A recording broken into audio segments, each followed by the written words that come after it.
Hello, good morning, happy Monday. I am hopping on here prior to my Wellness Wednesday talk, and I wanted to just talk about weight loss. And I wanted to talk about weight loss in a sense where there are communities that really accept weight loss and they really define that as part of their culture and health, and making sure your weight is managed and all of these things is a priority.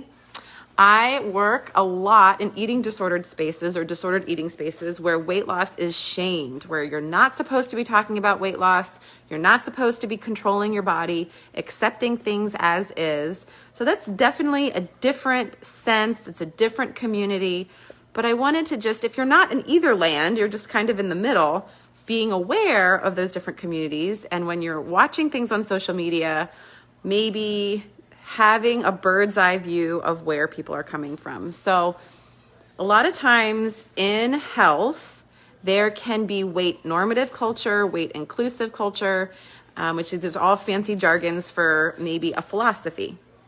So sometimes there's health practitioners that believe obesity is a disease and it needs to be managed. It's a lifestyle chronic disease such as diabetes, heart disease, and then you have obesity, which is excessive body fat. Excessive body fat, which is injuring metabolic processes, which can injure organs, et cetera, et cetera.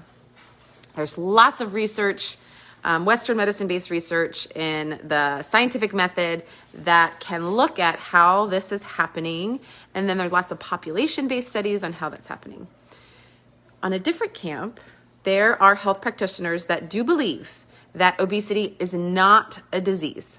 And it's not a disease, it's a very patriarch, Western defined disease that is meant to control, shame, guilt the population into changing who they are. So you can see if you follow one of these two philosophies, you're going to have different opinions on how you intervene in a public health, how you intervene in individualistic health. There can be so many different interventions depending upon which philosophy you come from. I want to state that whether you're in the obesity is not a disease camp or you're in the obesity is a disease camp, I would like to offer that both of these types of beliefs, they authentically want to help or treat an individual. They want to help or treat for the better of humanity. So the intention is they are trying to move forward, but the way they're going about it might be look very differently. So why I'm bringing this up, why I'm going live on a Monday morning instead of Wednesday to share my thoughts about weight loss is because Jillian Michaels, she is a celebrity, came out and said that obesity medicine is a crutch. And if you're not learning the healthy habits, then obesity medicine isn't going to help you. Now, I find obesity medicine fascinating because it works at a neurological level where it can really affect thinking patterns. Now, typically when you take medicine for something, whether it be short-term or long-term, if you're using chronic medicine, it's for a chronic condition and it's meant to be taken long-term.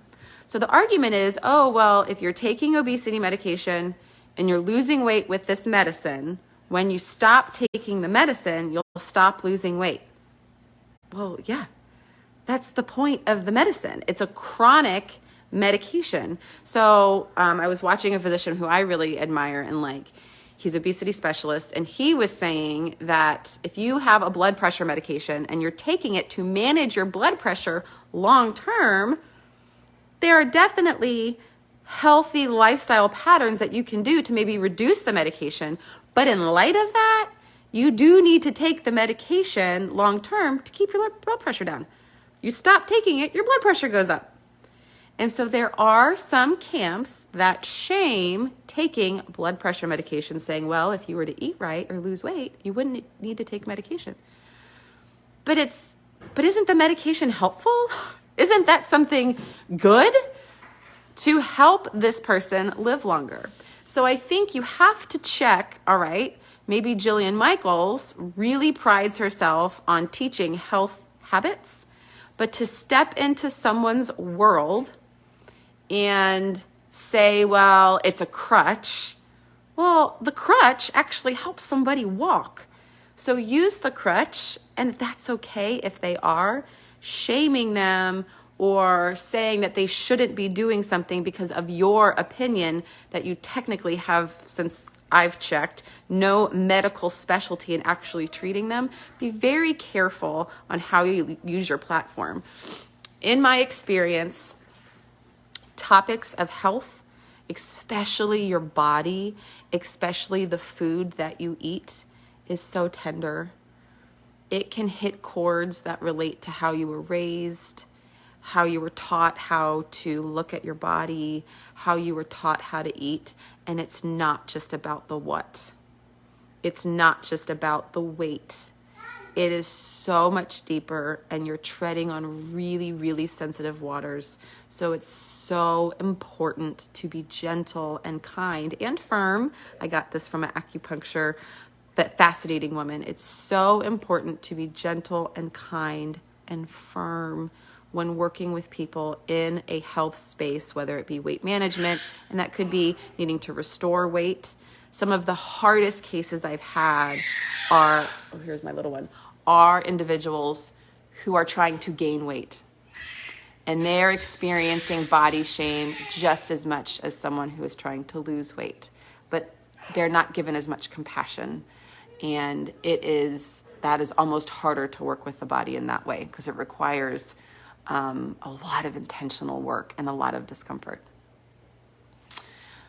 So in the new year, we're in the second week.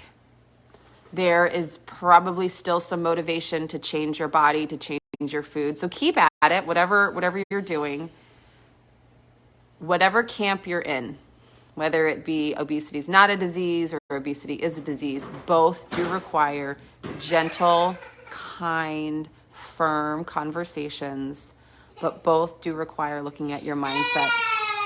Oh, my poor baby. Which is your head, your heart, and your gut. And in my practice, we do look at all of those things. We look at your thinking patterns, we look at what's happening in your heart, and then if there's trauma. And trauma doesn't need to be defined as these large experiences that you may read about in a TV show or something. It could be someone called you a name. Okay, let's go.